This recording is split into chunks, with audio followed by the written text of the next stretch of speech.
Our first speaker, Congresswoman Mikie Sherrill, is representing us in the critical work of the 117th Congress as the representative of the 11th Congressional District and a newly appointed member of the House of Education, Labor Committee. She also sits on the House Armed Service Committee and the House Science, Space, and Technology Committee.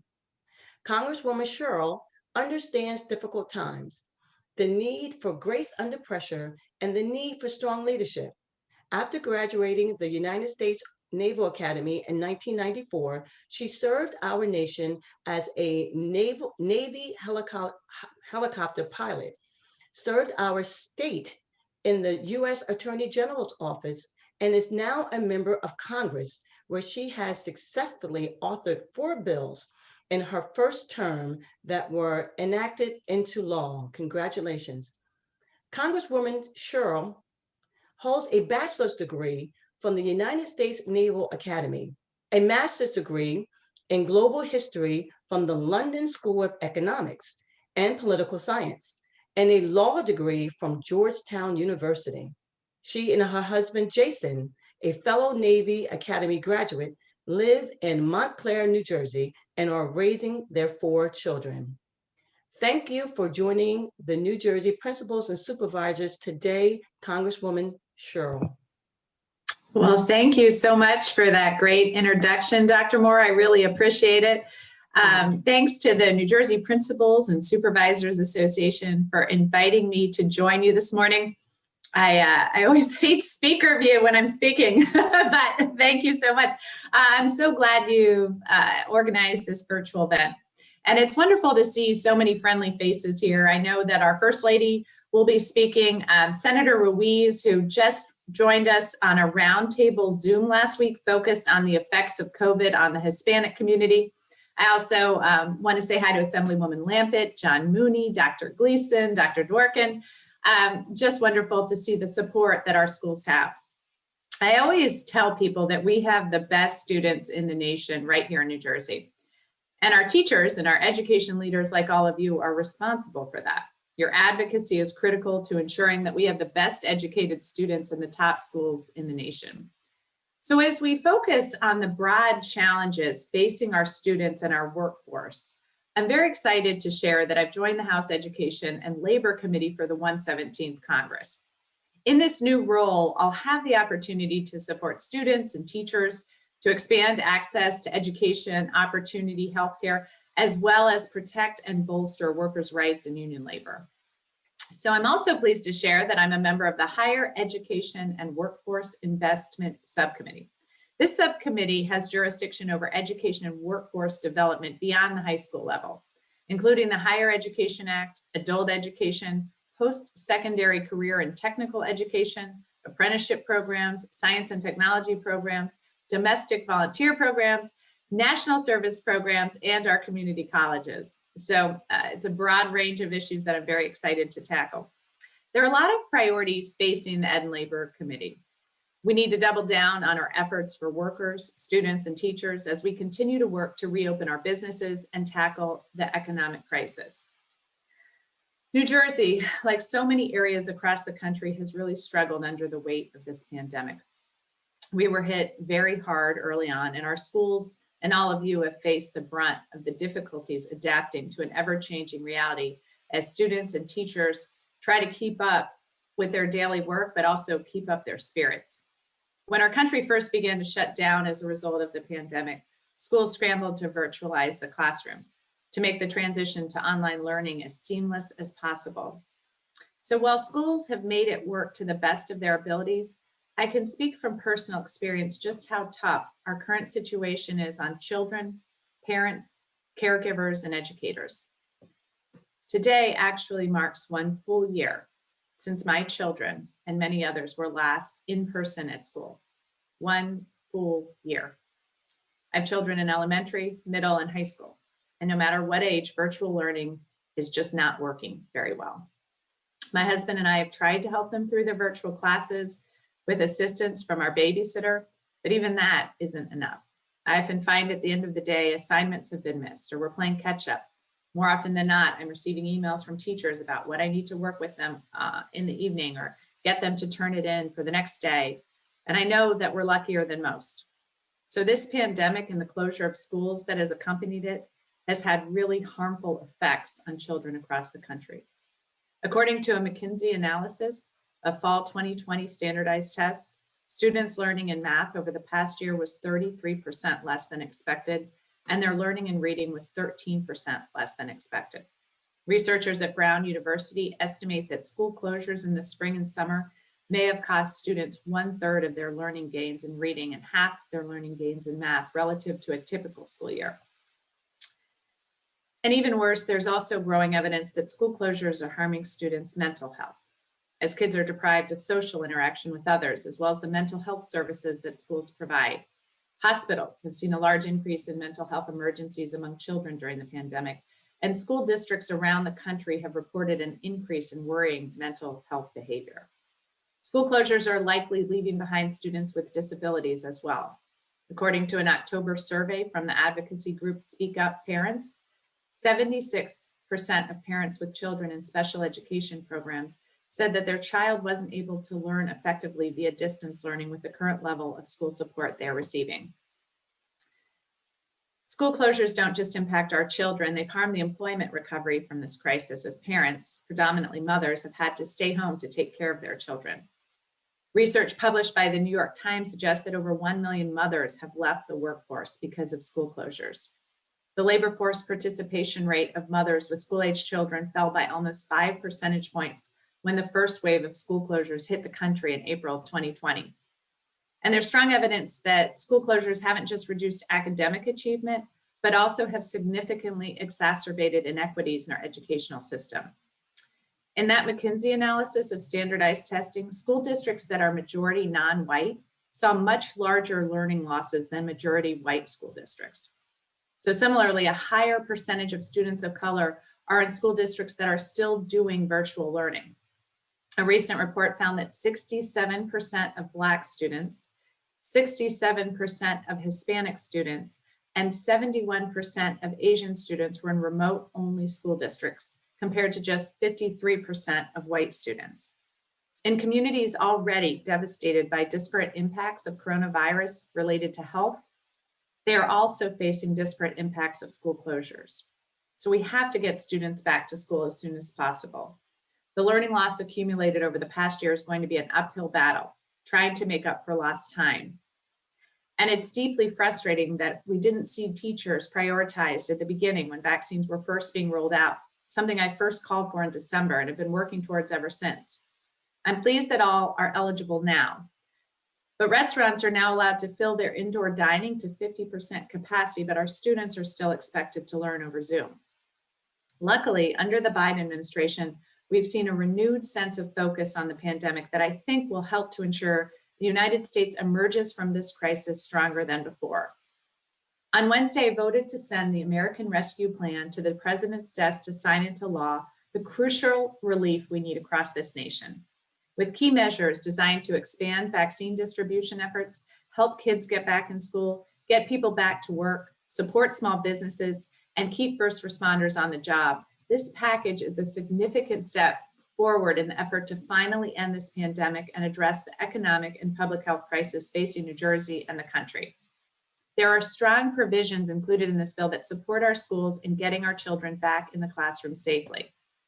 The American Rescue Plan makes nearly $130 billion available to states and school districts for immediate and long-term relief, including to repair ventilation systems, reduce class sizes, and implement social distancing guidelines, purchase personal protective equipment, and hire support staff to care for students' health and well-being. It ensures that 20% of the funding schools receive is reserved to address and remediate learning loss among students.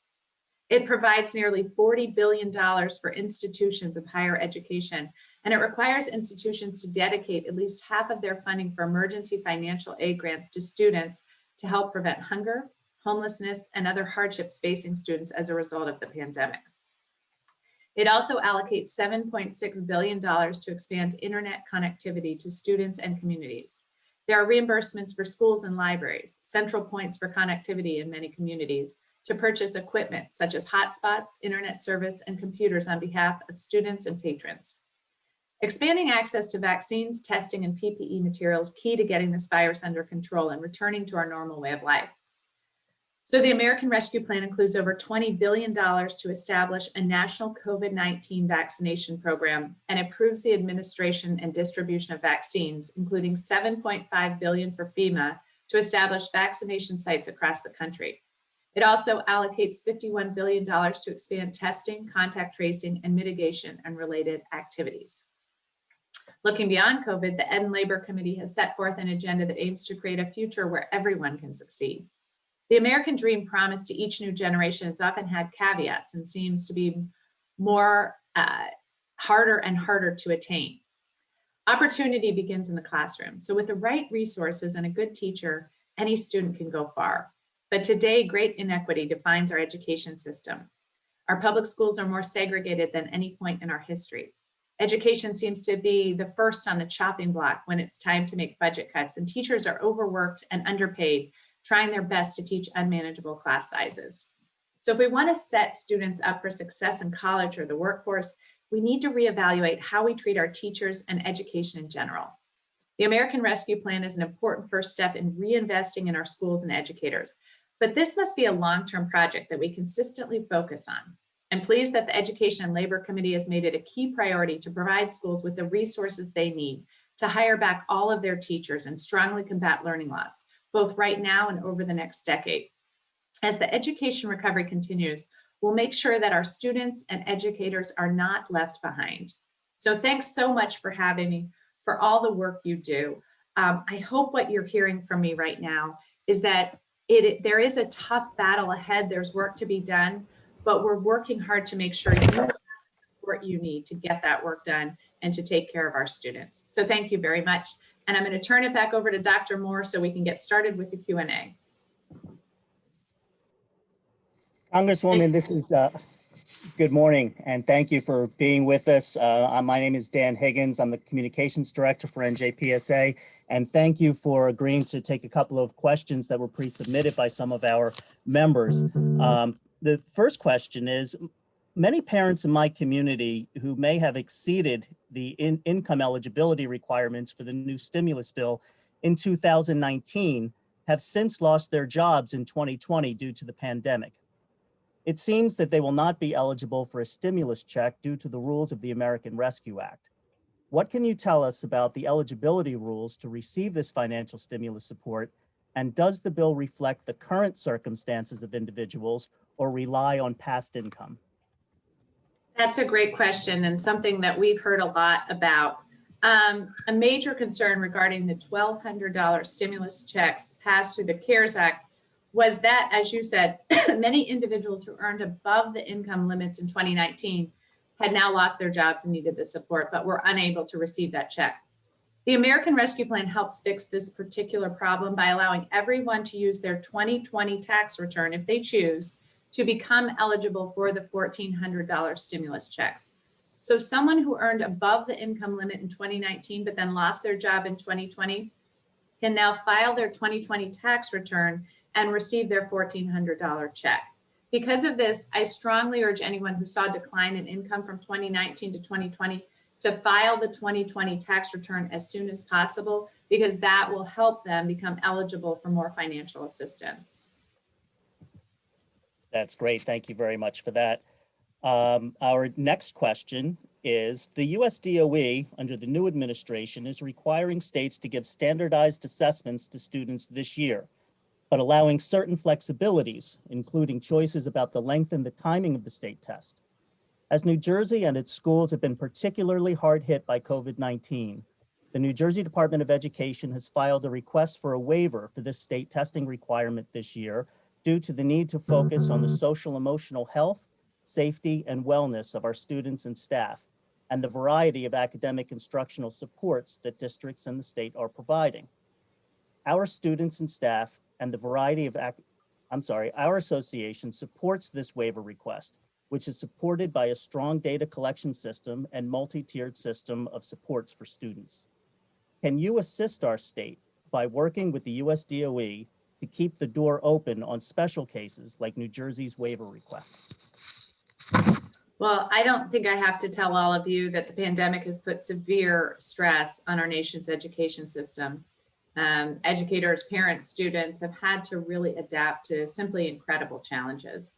So while the entire educational community has persevered in these difficult times, I do worry very much that one of the lasting legacies is going to be a severe worsening of the learning inequalities faced by students, and long-term, not, just for the next couple of years, but over their lifetime, long-term underachievement by our most at-risk students. So as a result, as I've said, we need to make sure our schools have the resources they need to address this.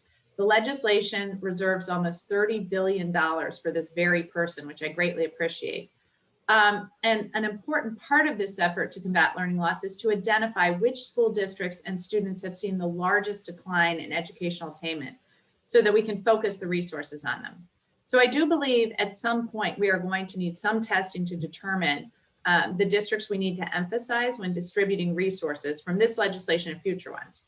However, I'm all too well aware of the challenges in trying to conduct standardized tests virtually. There are real difficulties.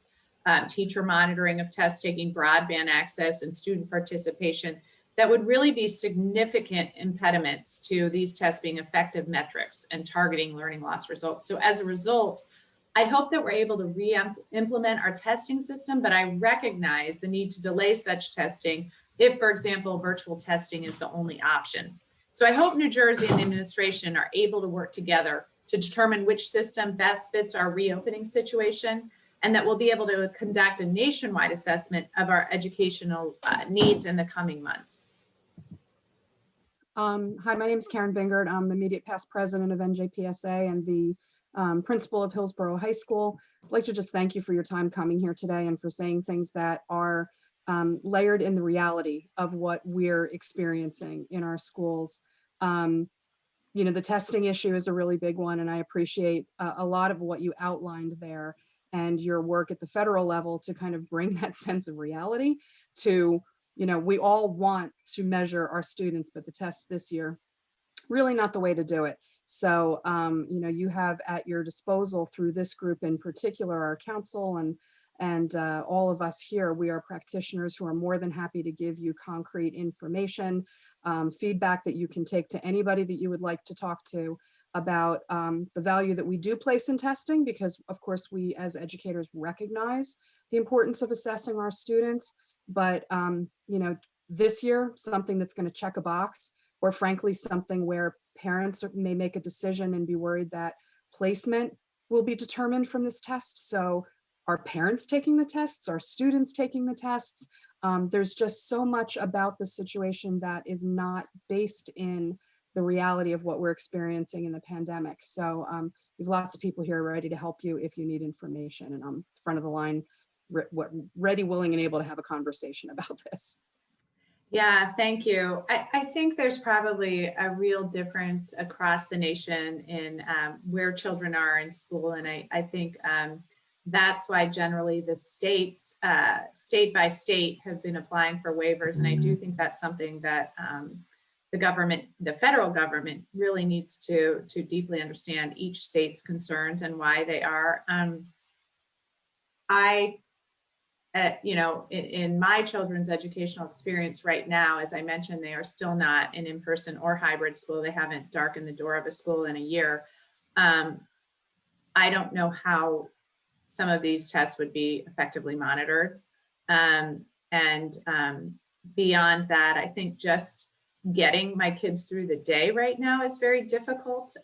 Just my son, I was here, but I was working, and my son kind of rolled in and said, by the way, I'm going to have a late thing. I was late. I'm like, what? And I'm here in the house, right? And he's still, there's still this, if I'm not on my children, I mean, I am, kind of handling a lot of this stuff as I'm trying to work. And I know that's a complaint of parents across the country. So I personally deeply believe, and I know a lot of this is shared by the president and others, that we have got to do everything we can to get kids back to in-person learning. And that's why we put so much money into making schools safe, to getting, I pushed so hard to get teachers vaccinated. It's really, and it's not, I see it on my end as a parent. I have to say it's not working for parents. I see it on my end as I look at my children, it's not working well for them. But I don't even, I don't, my sister's an educator, but she lives down in Virginia. I don't even have an educator in my family, but I look at them and they look exhausted. And I hear them on the Zoom classes as you're trying. I mean, imagine, all of you know this better than I do. Imagine trying to engage 8th graders on a Zoom. There's a lot of, what do you think? Lincoln, what do you think? Yes. I mean, like, that's exhausting. They're like, I've in my life as a congressperson, tried to engage groups that just don't seem to want to be very engaged, and it's exhausting. And imagine doing that every single day. And the mental health issues are real. I was frustrated because my high schooler hadn't turned in some work, and I said she couldn't go out with her friends, and it really resulted in a bad spiral for the rest of the week. And I had to take a step back and realize, gosh, I'm putting these unfair expectations on her because she's going to her high school experience, and she's a freshman. She's never been in the high school. She doesn't know half the kids she's on the Zoom with. And her, experience is she gets 5 minutes off to go into the kitchen or to go to the bathroom. She sees no one. All she does is Zoom classes all day. And I said she couldn't go see her friends because she wasn't doing her homework. I'm like, that was pretty unfair of me. So, it's a real struggle. And so I think these are all the points that we, Congress people like myself and others have been bringing back to Washington to weigh in on this, and hopefully we can see some good results. But my biggest focus, quite frankly, has really been getting the support everybody needs to get people back into school safely. Congresswoman, there's a great question that I'd like to read to you. What can you tell us about the climate in Washington these days? And is there hope for bipartisan work and cooperation on behalf of our nation moving forward? The climate, there's one of mine. She might be supposed to be in front of her Zoom, maybe. That's a great question. It's a struggle. I will tell you, personally, the climate for me was incredibly wonderful this week. The American Rescue Plan is the type of legislation, sort of a once in a lifetime type of legislation that I think could reverberate throughout this country for the next several decades and really make people's lives better. We know that the next year, the direct payments to poor families for children could reduce childhood poverty by 45%, almost half. And the United States has long been among the worst of the developed countries in childhood poverty. So there's this sense of great hope in some respects, but then trying to come to terms with the fact that the President of the United States, the former President of the United States, sent people to attack Congress as it was trying to certify the elections. And too many of my colleagues across the aisle have not said enough or don't seem to want to just move on. Is really difficult. It's really difficult to understand how we ensure this nation is stronger, our democracy is stronger, while at the same time doing our work in Congress. But I think part of that is holding people accountable and making sure that there's an understanding. And I've had long discussions with some of my Republican colleagues. Some of them have gone very well, some of them haven't. But it's definitely a concern as we move forward. How do we move forward when some of our colleagues seem to have supported attacks on us? So we'll see how that goes. Very good. One more question on the assessments that are coming through. And the question is about the value of data. And what will the value of data be if we go forward with these tests? It's only valuable if it's an accurate reflection of learning. Right, but so there's two questions here. I mean, one is now the right time to gather this data, and if not, when is? Because we have a Herculean task right now before us in our education system, and we really do have to determine what has gone on, and we do have to make sure that those schools that have not been able to educate children, those schools that have, I was talking to a congresswoman from a poor district across our nation, and she said she was in a restaurant with her husband, and there was a 9-year-old wiping down tables. And she asked the mom, what's going on? And the mom said, oh, he's not working. He's just volunteering. He just helps me. Sometimes I let him go in the parking lot and ride his bike because I can see him, but I don't know how to do Zoom, and I can't figure out, and we don't really have good internet. So that 9-year-old hasn't been in school, presumably for about a year. Her husband was in a barber shop, and he heard something coming from like a broom closet, and he said, what's in there? He opens up the door. There were 3 children in a broom closet with a Nintendo and a TV because there's no childcare and they're not in school. And again, that's presumably gone on for about a year. So in order for the federal government, which is this huge kind of monolith, right, to really drill down and figure out where can we fairly put out the resources, we are going to need some form of testing or way of assessing where we direct those funds.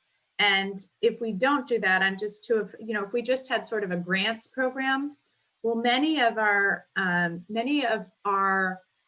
underserved communities are underserved on many levels. So they don't have the capacity for good grant writing. They don't have the capacity to really advocate as well for some of their community members as some of our better performing districts do. So I know that some of my communities are really well run, and their mayors are great and their council's great, and they would be the first in line to make sure that they're getting the resources they need for their town. And then I know there's other communities across the nation that just wouldn't even have that insight or ability. And those are probably the ones that most need some of the funding. So we do have to weigh when it's correct to assess it. I would suggest now in New Jersey, we don't have that capacity right this second. However, I think coming up with a plan for that will be important. If it's, if it's not now, when are we going to do that? And how are we going to ensure that we are making sure we know where our students are and who needs the help and how we direct it? And I saw something in the chat, we need more teachers vaccinated sooner. I could not agree more. Yes, that is true. I would have liked to have seen all teachers vaccinated by now. I think it was just critical. It's critical to our students.